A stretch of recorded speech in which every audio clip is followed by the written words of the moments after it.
So, by the time we post this video, the Zack Snyder Justice League movie will have already come out. It comes out this coming Thursday on Sky Cinema and Now TV if you live in UK, as I do, and it also comes out on HBO Max in America. So, although this movie does answer a lot of questions and a lot of continuity, a lot of empty gaps, a lot of spaces that people felt weren't there in the Sweden cut, there's still some unanswered questions in this video. So we're going to go over some unanswered questions that kind of need answering, so to speak. So yo, what is good YouTube? WarStew here. If you are new around here, make sure to subscribe to never miss any of the videos. Check us out on Instagram at WarStew if you want to see what the face behind the voice looks like. Also check us out on Twitter, WarStewG. Please follow me over there. Right, let's get into this video. So the first unanswered question I want answering is, why is Batman so weak in this movie right at the start? He gets absolutely decimated by the parademons, but then when we go to the ancient history war fight scene, they all decimate the parademons like they're nothing. But in this movie, the parademons destroy Batman. I know it's to make Batman seem more grounded, but it's kind of funny in a way when you think that technically Batman beat Superman in the previous movie because of the kryptonite. Yet in this movie, he gets destroyed by the parademons at first, which is absolutely ridiculous. Now, another unanswered question that doesn't really need answering, but I want to mention is, in Themyscira, yeah, I know you guys go, you can't see Themyscira. That's how I pronounce it. The horse scene is very, very cool, and obviously they've got the mother box. They're trying to get away from Steppenwolf, who's Darkseid's uncle. But where are they going? I get it. They're just trying to get the mother box away from him. But it's like they keep going and going and going and going. And I've watched it like 4 times now, and I'm like, where are they going? Like, Steppenwolf can jump that high that he's almost flying, that you were never going to get away from him. I just think it's funny when you think about it. It's like, yo, you're not going to outrun him. You didn't. He got away in a boom tube, which everyone's seen coming, because pretty much the same, it went down similar in the original cut. But it's like, where were you going? Where were the Amazonians going? Where were you actually going? Which is pretty funny. So drop some unanswered questions down below that you guys want answering, or if you can answer any unanswered questions down below, that would be cool. So we do have a big unanswered question, which I think it's kind of due to Warner Bros. Why it was never answered in this movie, based on information I've been told behind the scenes. So there's a Green Lantern in this movie. I believe you pronounce it Yalanger. It's spelled Yalanger.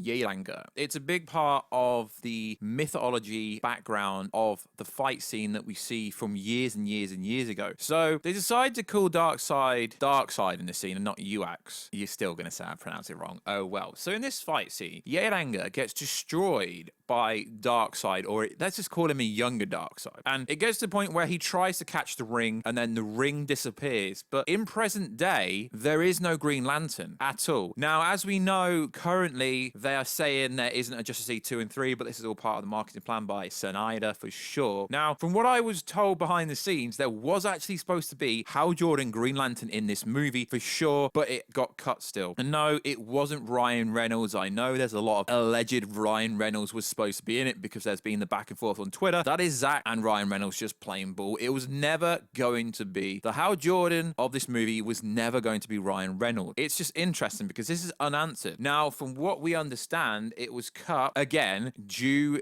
to this Green Lantern TV show that is going to be on HBO Max, and somehow it would interfere with that. But there's something called the multiverse, so I don't believe that. And I was disappointed that there was no current day Green Lantern because, as you know, in the mythos, the ring goes to find someone new, and on Earth, usually it's Hal Jordan, and it didn't go anywhere. So I think what happened was, because they weren't allowed to use Green Lantern, maybe they didn't actually film the scenes or something like that. I think that's why the Martian Manhunter appeared in this instead, and I think that's why the CGI, VFX, or whatever you want to call it, was a little bit off. I think the Martian Manhunter scene was kind of a last minute thing, so to speak. But Yalanger is a lantern who protected the space sector 2084, which includes Earth, some 2,000 years ago. So it does actually make a lot of sense. It really does. So that's something that is pretty cool. So yeah, that is the biggest unanswered question for me, at least. Now, an unanswered question is the fact that during the marketing for this movie, I will put it in the thumbnail because it's from the marketing, is we see a scene where there is a dead body and Superman is holding the dead body. We can presume it's Lois Lane because of the nightmare scene at the end of the movie. But why would they show that in the trailer? Which is interesting. It alludes to Justice League 2.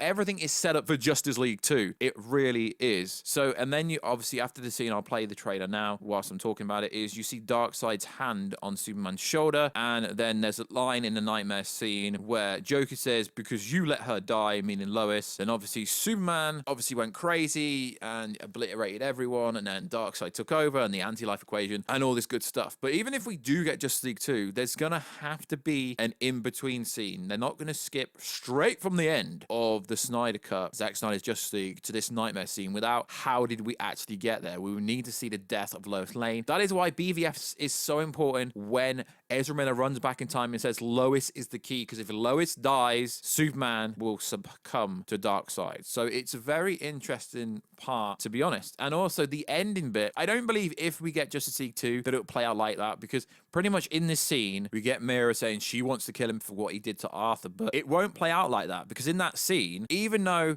Cyborg is OP, Deathstroke's an absolute beast, they will all get obliterated from Superman in seconds. So he's given us a massive teaser, but at the same time, I don't ever think it was going to play out like that if we do get the next movie in said 5-part trilogy, because it's all right saying we're going to get it, but are we going to get it? Of course we're going to get it, because they crashed the service today. So based on what I was told before this movie came out, there's already preparation and prep for Justice League 2 and 3 if this movie does well. So I think this nightmare scene was added just to hype the fans up and just to give the AT&T executives, the Warner Media executives, a tease and to see what the internet reacts to in this nightmare world. We already know they are keen to do this. Zack's not going to come out and say, yeah, Justice League 2 confirm until it gets green lit. Now, the way it ended, we've got to see more. Even if it takes a year or two, we've got to get this confirmation. Now, a lot of people seem to think this will be confirmed by the end of the weekend, but I'm going to tell you it's not. Now, what is interesting is Granny Goodness appears when the 3 United Mother Boxes open the portal up to Apocalypse, Darkseid's homeworld. We see the supervillain in the flesh. Darkseid, of course, with Granny Goodness, another servant of Darkseid who trains elite soldiers for her lord using a combination of torture and brainwashing. But we didn't get any of Granny Goodness, really, did we? I was a bit disappointed with that, but we did get a lot of Desart, who was the go-to person in between Steppenwolf and Darkseid. So that was something that I felt was pretty cool, but a lot of people didn't really know about these, I technically guess you could say, new gods, which is interesting. I just wish we got a bit more of Granny Goodness. Give us a Granny Goodness kind of cameo role. That would have been pretty cool. So it's all about the nightmare sequence, setting up the future. It was set up in BVS. We also had the cheeky wink to Harlequin, where Batman was like, yeah, Harlequin told me to kill you slowly. But what is more interesting is how they explain how that scene went down during shooting. Batman and Joker were not even in the same room at the same time. That is why it was a bit blurry when they were looking at each other, because obviously it would have been a stunt double or something like that, not focusing on the face. But that is pretty actual. It really is interesting. And the tease right at the end where Darkseid is, get the Armada ready. We're going to do this the old way, which is cool. They cannot give us this tease about the Armada and Darkseid coming to Earth to get the anti-life equation and it not actually happen. But you've got to understand, these are potential futures. Just because we get a scene where Superman is holding someone dead and then Darkseid's right behind him, this doesn't mean this is going to happen. This is what could potentially happen if Lois died and Superman fell to the anti-life equation, which is going to be pretty interesting, because right at the start of the movie, you see the sonic sound waves letting everyone know the impact, the dramatic impact of Superman being dead. Steppenwolf didn't attack until Superman was gone. So it would be really interesting to see if they do get a Justice League 2, to see where would it kick off, because like I say, Lois would have to die somehow, or the anti-life equation would have to be in the property of Darkseid, and Darkseid would have to be in control of it in order to control Superman and make Superman go evil. It's pretty damn cool, and I'm a bit disappointed that we didn't really get to see Darkseid's Omega Beams properly. I mean, we kind of did. We got to see a few Atlanteans, but the Omega Beams is so OP, but we didn't really get to see it. A lot of people thought Darkseid and Superman were going to fight in this movie. No, it was always a tease. I think we got enough of Darkseid to kind of like give you a teaser, a taster, kind of little cheeky little wink to let AT&T and Warner Media know that you want Justice League 2. So this is, again, the fans have to get behind this. And The Flash was pretty good. We got a teaser of Iris West, and we got a teaser of a lot of things. This is more of a setup. We even got some Greek gods with Zeus and Artemis and Ares diaries that, you know, we later seen in Wonder Woman movie. So it all does make conjunctural sense of where it was going. I just really hope for the fans' sake that we do actually get Justice League 2, because that would be awesome. The setup is there. He literally added a setup scene because this nightmare sequence wasn't there. The Joker part, it wasn't there. That was the whole new sequence. So there never was a nightmare sequence in this movie alone. It was a complete new scene. So like always, guys, let me know what other Justice League Snyder Cut content you want me to make. There is so much to talk about, but I wanted to do an unanswered question because I feel like the Green Lantern part, and if we are going to get an actual Justice League 2, are the biggest unanswered questions. And don't get triggered by the thumbnail, because you all knew that Green Lantern died, because that happened in previous Sweden cut, and this scene was literally in trailer. So don't get triggered by the thumbnail, guys. Please don't get triggered. This is all being in trailers. So like always, guys, please like, subscribe, and comment. Let me know, did you love the movie? If you disliked it, why did you dislike it? I'm seeing on the internet some people disliked it because the VFX wasn't Gucci.